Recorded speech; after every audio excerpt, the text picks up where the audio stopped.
जय माता दी दोस्तों, मधुरमहिंदी.com के इस वीडियो में आप सभी का स्वागत है। आज के इस वीडियो में हम सुनेंगे कामदा एकादशी व्रत कथा को, जिनको सुनने से प्रेत योनि से मुक्ति और ब्रह्म हत्या जैसे पापों से भी मुक्ति मिल जाती है। इसलिए इस कथा को सुनने के लिए वीडियो पूरा देखिएगा।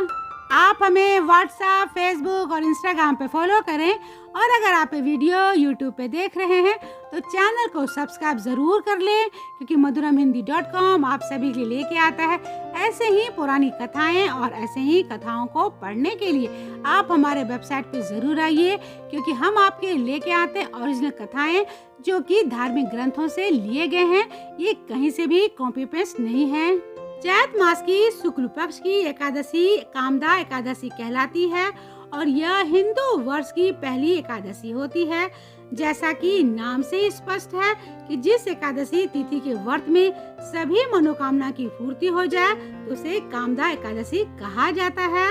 धार्मिक मान्यता है कि इस दिन भगवान विष्णु की विधि विधान से पूजा अर्चना करने पर उनका आशीर्वाद मिलता है और प्रेत योनि से भी मुक्ति मिलती है। वेदों और पुराणों के अनुसार जितना पुण्य हजारों सालों की तपस्या, स्वर्ण और मोती दान और कन्यादान से मिलता है, उससे अधिक पुण्य मात्र कामदा एकादशी व्रत करने से प्राप्त होता है। जो कोई भी यह कामदा एकादशी व्रत रखते हैं तो उनको कामदा एकादशी व्रत कथा का पाठ जरूर करना चाहिए। अगर किसी कारणवश पाठ नहीं कर पा रहे हैं तो कामदा एकादशी व्रत कथा को अवश्य सुने। ऐसा करने से व्रत का पूरा फल मिलेगा। तो चलिए वीडियो को आगे बढ़ाते हुए सुनते हैं कामदा एकादशी व्रत कथा को। एक बार धर्मराज युधिष्ठिर ने भगवान श्री कृष्ण से चैत मास के शुक्ल पक्ष की एकादशी के बारे में जानना चाहा और प्रार्थना की कि वो एकादशी के बारे में विस्तार से बताएं। तब भगवान श्री कृष्ण जी ने कहा कि चैत मास के शुक्ल पक्ष की एकादशी व्रत को कामदा एकादशी व्रत कहा जाता है और इस व्रत को करने से पाप से मुक्ति मिलती है। हे कुंती पुत्र युधिष्ठिर, इस कथा को ध्यान पूर्वक सुनो। प्राचीन काल में भोगीपुर नामक नगर में पुंडरीक नामक एक राजा राज करते थे।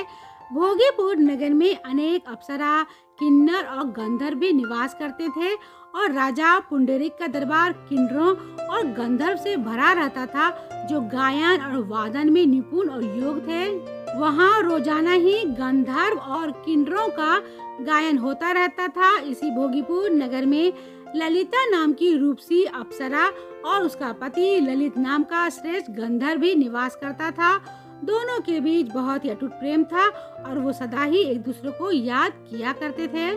एक बार गंधर्व ललित दरबार में गायन कर रहा था कि अचानक उसे अपनी पत्नी ललिता की याद आ गई और इससे उसका स्वर, लय और ताल बिगड़ने लगा और इस त्रुटि को कर्कट नामक नाग ने पकड़ लिया और यह बात राजा पुंडरीक को बता दी।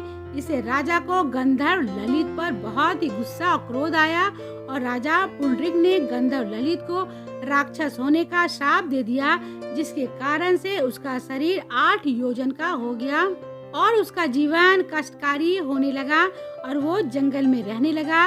और उधर उसकी पत्नी ललिता बहुत दुखी हो गई और अपने पति ललित के पीछे पीछे दौड़ती रहती थी।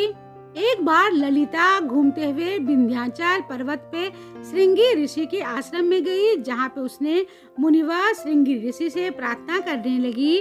तब श्रृंगी ऋषि ने उनके आने का कारण पूछा। तब उसने सारी बात उनको बताई। ललिता की बातों को पूरा सुनने के बाद श्रृंगी ऋषि ने कहा कि तुम कामदा एकादशी का व्रत रखो और उनका पूर्ण अपने पति को दे दो, वो जल्द ही राक्षस योनि से मुक्त हो जाएगा। श्रृंगी ऋषि के अनुसार अप्सरा ललिता ने चैत मास की शुक्ल पक्ष की एकादशी का व्रत किया और अगले दिन द्वादशी को पारण करके व्रत को पूरा किया। फिर उसने भगवान श्री हरि से प्रार्थना की कि वो इस व्रत का पूर्ण अपने पति को देती है, जिससे कि वो राक्षस योनि से मुक्त हो जाए। भगवान विष्णु की कृपा से उसका पति ललित राक्षस योनि से मुक्त हो गया और दोनों पहले की तरह सुखमय जीवन जीने लगे और एक दिन विमान में बैठकर वो दोनों स्वर्गलोक चले गए। उम्मीद है कि आपको कामदा एकादशी व्रत कथा को सुनना पसंद आया होगा, तो इसे लाइक करें, शेयर करें और कमेंट बॉक्स में जय श्री कृष्ण जरूर लिखें। तो मिलते हैं madhuramehndi.com के अगले वीडियो में एक ऐसे ही पुरानी कथाओं के साथ। तब तक आप अपना और अपना ख्याल रखिएगा। जय श्री कृष्ण।